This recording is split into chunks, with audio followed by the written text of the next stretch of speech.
Doctor Harneet Kaur ji Jalandhar से। राधे राधे श्री हरिवंश। राधे राधे प्रभु जी। महाराज जी, जब परमात्मा का नाम लेते हैं तो दो तरीके समझ आए। एक तो जिह्वा से बाहर नाम लेना, दूसरा ऐसा पुकारना जैसे पास के कमरे में से माँ भाई बहन को पुकारते हुए बार बार बुलाना, इस भाव से वो सामने आ जाएं। मेरा मार्गदर्शन करें महाराज जी, मैं दोनों में से किस तरीके से बुलाऊं? मतलब एक तो जिह्वा से बाहर लेके और एक तो पुकारते हुए। देखो, एक होता है वाचिक, फिर होता है उपांश, फिर होता है मानसिक। परा पश्यन्ति मध्यमा वैखरी, ये वाणी है। जो हम बोल रहे हैं वैखरी वाणी है।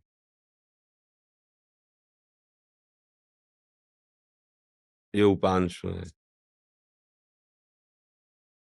चल रहा है। ये मानसिक है,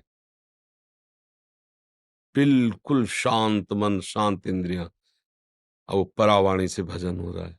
तो हमें अपनी स्थिति देखनी कि हमारा भजन कहाँ से कहाँ तक पहुंचा है। यदि हमारा थोड़ा मानसिक जप करने के बाद मन भाग रहा है, तो हमें मानसिक जप पे ज्यादा नहीं टिकना चाहिए, हमें तुरंत वाचिक पर आना चाहिए। भाग रहा है ना, अब वो बनेगा नहीं सही। अगर हमारा मन थोड़ा हमें सहयोग कर रहा है, तो उपांश जप में आ जाना चाहिए। ऐसे अब लग रहा है कुछ जप रहे हैं, पर क्या जप रहे हैं, कुछ लग रहा है ऐसा। मानसिक जप ये होता है कि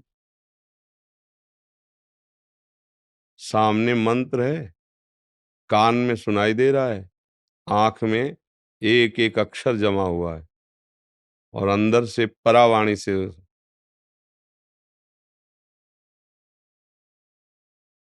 न माला है न कुछ,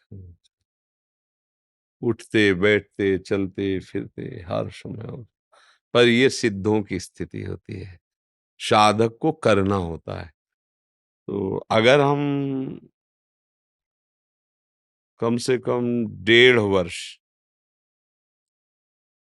जवान से अभ्यास करें, राधा राधा राधा राधा राधा राधा राधा राधा राधा, बिना प्रयास के उपांश चलने लगेगा। और अगर हम और कुछ समय उपांश का अभ्यास करें, तो फिर मानसिक में स्थिति आने लगेगी। पर इतना करने में बीच में जो यात्रा है बहुत घबराहट की है। जब पाप नष्ट होते हैं तो जलन पैदा होती है, नाना प्रकार के जो जिंदगी में कभी भी झगड़ा द्वेष अपमान हुआ होगा सब याद आएगा। सब जो पाप किए हैं वो सब सामने आए, क्योंकि भस्म होगा ना। और उस समय साधक को टिक पाना बड़ा कठिन होता है। अच्छा, जो कमजोरी रही वो तुम्हारे सामने उपस्थित हो जाएगी। जैसे आप काम, क्रोध, लोभ, मोह, मद, वही तुम्हें दबाना शुरू कर देगा, क्योंकि अब युद्ध शुरू हो गया ना।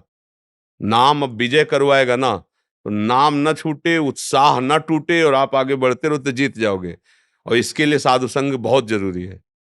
जैसे हम कहीं हार रहे हो और कोई हमारा विश्वसनीय कह दे जीत गए जीत गए, अरे बस जीत गए, उठा पटक बस पटक, तो उसमें बल आ जाएगा। उसने दिया कुछ नहीं, वाणी से केवल बोला तुम निकल गए, घबराना मत, आप बस आगे निकल गए, आप निकल जाओगे। अरे तुम क्या निकल पाओगे, गए गए, वो निरुत्साहित होकर मर जाएगा। क्यों? उत्साह बढ़ाना। तो संत संग क्या करता है, हमें रोज उत्साह बढ़ाता है भगवत भजन के लिए, भगवत प्राप्ति के लिए। तो हम अपनी स्थिति को देखें कि हमारी स्थिति क्या है। अगर कुछ मिनट हम जब शांत होकर जपते हैं, फिर मन भाग जाता है, परेशानी, अभी हमारी मानसिक स्थिति नहीं, हमें उपांश में आना है, और उपांश में भी जी घबराने लगता है, परेशानी हो रही, तो नाम कीर्तन करना है। राधा वल्लभ राधा वल्लभ राधा वल्लभ श्री हरि राधा। अनेक राग रागिनियों से इसीलिए हमने छूट दी है कि आप अनेक धुनियों में गाओ। संसारी आदमी है, तुम्हें पसंद है ये धुनी, उसी पसंद धुनी में राधा नाम लगाओ। राधा नाम जहर है, पर उसे शोध करके दो। जब शोध करके दोगे तो दवाई का काम कर जाएगा।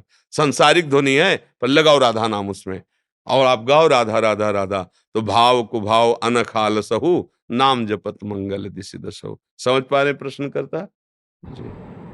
राधे राधे दोस्तों, नाम जप कैसे करते हैं, उम्मीद है कि आपको वीडियो अच्छा लगा होगा। नाम जप कैसे करते हैं ये वीडियो, तो अभी तक मेरे चैनल को सब्सक्राइब नहीं किया तो चैनल को सब्सक्राइब करके शेयर कर दीजिएगा वीडियो को।